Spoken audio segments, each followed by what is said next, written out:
Away from home, into a land unknown, far from everything you know, from everyone you know, to a place you know not, a people you know not, a language you can't find meaning to. That was the predicament they found themselves in, a land far away, away from everything they knew.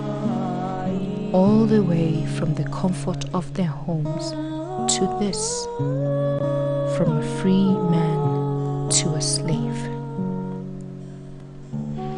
East African slavery, the daunting experience and torture that could even kill. Many died in these waters, many never returned home, many remained slaves forever, but few were lucky enough.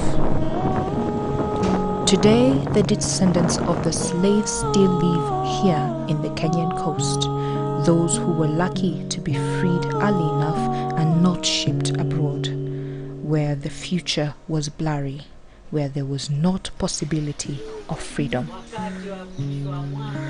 Freetown and Rubai became the homes of refuge, an eventual home of freedom for those who would have been slaves but never became slaves.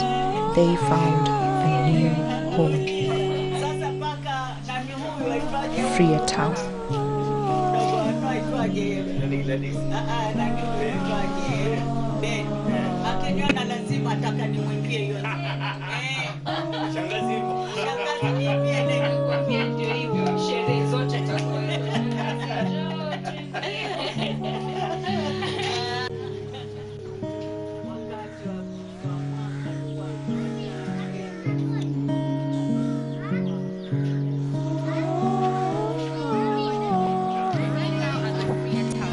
Gather stories about the history and the present of Freetown. It is an amazing town, one of the places with great historical privilege, and one of the great destinations in the history of Coast Province, and not only Coast Province, but in the country as well as the world at large.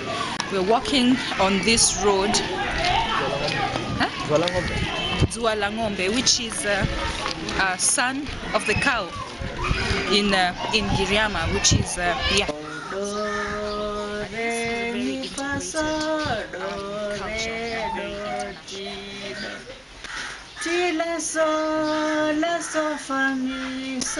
You cannot talk about the history of slavery without talking about the church. The church came to become home to many of these freed masses who had nowhere to go.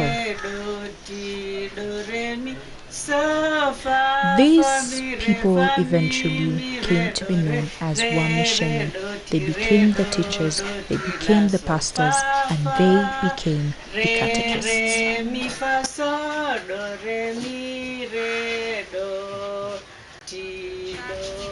was built in 1889, a very strong heritage and a very long time ago. This was the first place where these slaves came and lived around here. In this community, there were homes, there were houses, there was a school on the other side, and there was the settlements across the road on the other side where we have seen the bell. It was where the bell was run, and people would run to church and to school and everything. It was generally a whole lifestyle. A people with a great heritage it was, and this is historical. Much as this is such a strong cultural and historical heritage, much of the stories go down the drain. Many are forgotten and many are never told. In fact, the locals would rather not talk about these stories.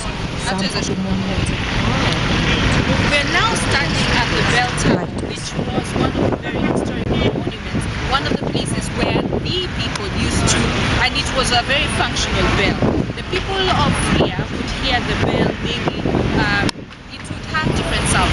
Sometimes when it's time to go to church, it would have a different sound. When it's time to go to school, it would have a different sound. And when it was time to alert people for security purposes, when sometimes the Arabs were coming, it also had a different kind of sound. Today it is a historical monument that has been stored right here, and there's one also at the museums and at the archives to preserve history. The sad part about it is even down at the ground right now, it is surrounded by feces, yani mud. story of descendants of freed slaves keeps changing, and actually it could actually be forgotten. This was initially a good thing, but at the moment the historical privilege is going down the drain. The main quest for this community is to be able to get an identity card that gives them a name that shows exactly who they are. At the moment they have to merge with the rest of the community. We are standing on Mafia ground, one of the places that one of the schools that for many years, one of the places, one of the schools that studying from here. We are standing on the ground, and this 200 years later was one of the very first schools to come into Mombasa as well as here. It is said that the people of the Free town are from various places, name it, various places in the world. Some are Kambas, some are from Nyasaland, and some are from Tanzania. The diversity in Freetown is so wide that it does not leave room for people to hold a past cultural identity. It is said that the people here have to get an ID and identify with the locals here, but the main quest is to search and to see the possibilities of having an identity card that is called the Fia people, because the diversity right here says a lot of things.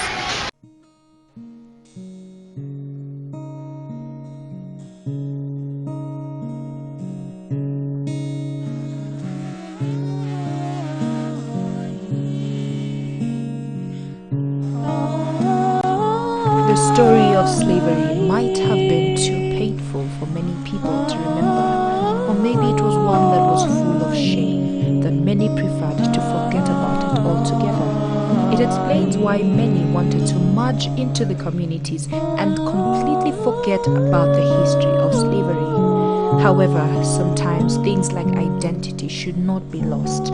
Where did these people come from? Where did we come from? Where did we emerge? Is a question that many young children will eventually ask at one point in their life. So the story of slavery, much as it is sad and daunting to many, it has to be remembered. It has to be part of our history. It has to be taught to these children that